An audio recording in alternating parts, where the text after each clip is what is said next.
would Obi take solace in the fact that relatively he's young, relatively, even at 61, he has an opportunity to come back in 4 years to compete again. He would have learned his lessons. He would have had enough time to reach out to the people and the Nigerian people to vote for him. All right, thank you very much. Before I come back to you as well, let me use the opportunity to thank all the Nigerians who have voted for Labour Party and Obedient. And I'm also thanking Ghanaians who have prayed for us. Keep on receiving your calls and text messages encouraging us. And I can tell you that the Nigerian people have done it again. They have set the pace for every African country to pick, irrespective of what the outcome may be for now. The young people and the old people went out and voted for a new Nigeria that they expect to have. Whatever happens is a history, but let me tell you, there's no solace to be taken for anything. Nobody cares whether Obi becomes president or not. That is not our business. His Excellency Peter Obi, I'm not sure he wish or that he had desire to become president of Nigeria. What happened, if I will explain to you, is that his lifestyle have shown that this is what we need in a leader. Leadership must be moderate, must be honesty, his integrity life must be shown by the way he does things. He shouldn't be somebody who wastes, and he should have the people at heart. That is what Obi have done as a private businessman. Obi joined political ranks at a very old age. He's a chairman of a bank. He bought the highest share of a bank in Nigeria through his trading activities. He's not somebody who goes to government house to look for contract to supply and get exchange figures. So, based on that line of action or the lifestyle base, when they forced him to run as a politician and convinced him and he agreed, by him saying what his antecedents have been, people now, buy into that. And that is how Obedient was born. Before Obedient, we used to have what we call articulated. That was Atiku Abubakar. Okay. And the PDP was ruling. But you see, the problem and difference between articulated and Obedient is that Atiku had been in the government, and this government have not said well about him. In fact, there's a lot of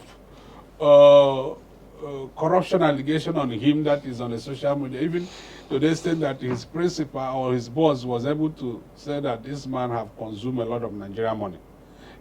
He could not attract the young people. Okay. Though he did well by attracting politicians who wanted to go maybe left from the right.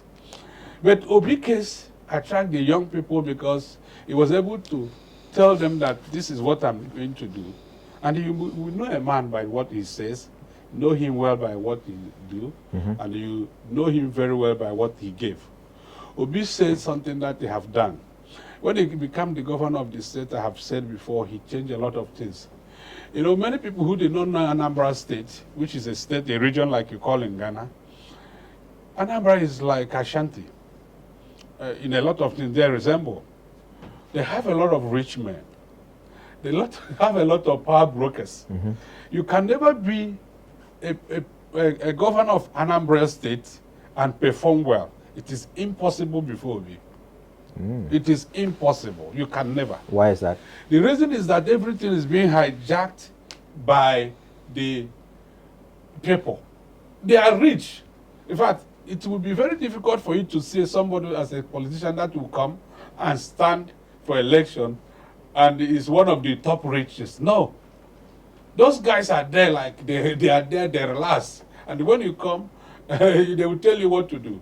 Okay. So, and one of the policies Obi brought out to tackle them is this fact that when you call, this is Chief Agriable One, I would like to see you, His Excellency.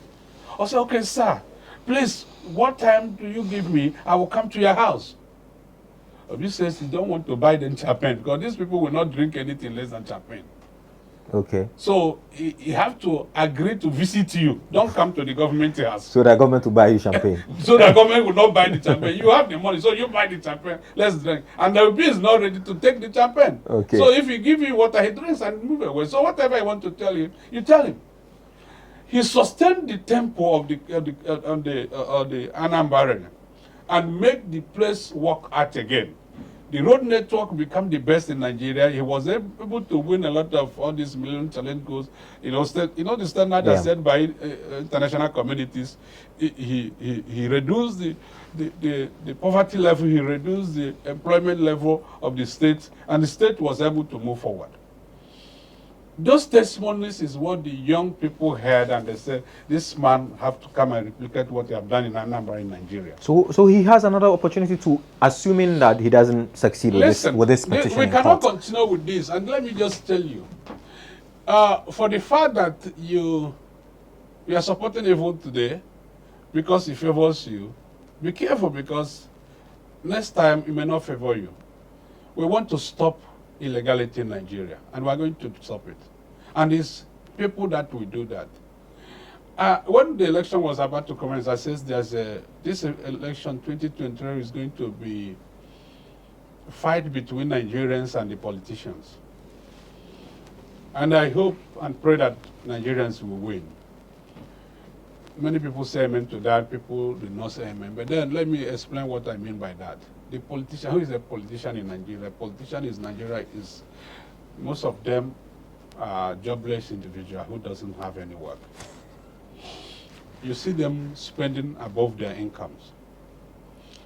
Can you believe that a member, not a member, a leader of the parliament sent out, I think he was even holding gun himself, but they burned opposition parties' office and killed 3 people. They're still in police custody as we speak now. These politicians do not believe anything good for Nigerians. The only thing they care about is themselves. They can flew. When the election was about to come, there are some people who call themselves G5 governors. Can you imagine, my brother, they flew from here to Europe and spend days and come back again and dance and go and get back again, private and come back again. They were doing this, and I said Nigeria is a patient place. It's already in this neck. We can't continue this way. And if you to keep quiet and and allow this thing to happen, I would be surprised. Because you see, we're already dead, we're not living. There's nobody telling you that he's living in Nigeria. Otumba is here, he can tell you where the running water in Lagos, which is a big city. Every water that runs is a borehole in every house. In Lagos? Yes. If there is, maybe in a few, look, I'm not sure it can come up to 2 local governments. That's the bad as it is. They said they're talking about we are exposing Nigeria. I'm going to expose them more. They're not doing well. Why should I keep quiet? I've been joining Ghana for more than almost 30 years now, and my people are suffering. I'm comfortable here. I have more house in Ghana than what I have in Nigeria. But I can't keep quiet. My house is even hot, even when there's air condition in. The food I eat have become sour in my mouth because my people are suffering. And I can't continue like this. We have the resources. It's only the management. We see the manager. Why are you forcing him out? The Nigerian people voted for me. He had more vote than anybody. In Rivers, the Governor Wike destroyed all the results. In Lagos, they destroyed the Agboros, did everything to suppress people. They were chasing some people that are sure they will vote for Labour Party. The issue is this. We need support of international community. And their support is that they should talk to the old man to go and rest. Tinubu did not win this election that announced him. Some of the irregularity in this election is laughable. Some people are telling that the election of 2019 are being used for 2023. And some people were saying, I think we see where I think Bauchi and Gombe was having the same scorecard. 133 for APC, 133 for PDP, with this whatever thing. The same thing, is that election. We find out that the election result of Ekiti State was written on 20th on computer. It shows. But the INEC official will tell you that they are not receiving the electronic, they received the documents, the hard copy. Yeah. So it was on 26th they received, or 27th. But it shows in all the screen that this thing was prepared on 20th February. Okay. You see, the high level of irregularity on this, don't talk about the server that was shut down. The INEC intentionally shut their server down on the election day, which you have told everybody that when you are voting, you vote. Your vote will transfer or transmit or transfer whatever, because we're looking for word name to, deceive somebody. They said we didn't say transmit, we didn't say transfer. But okay, let me use the word everybody knows. Send. Should be sent from the polling unit to the server. That was not done. At least that enough would have cancelled this election. Okay. And we are calling for cancellation of the election, whoever is famous, whichever way. Let us go back and do the right thing. Okay.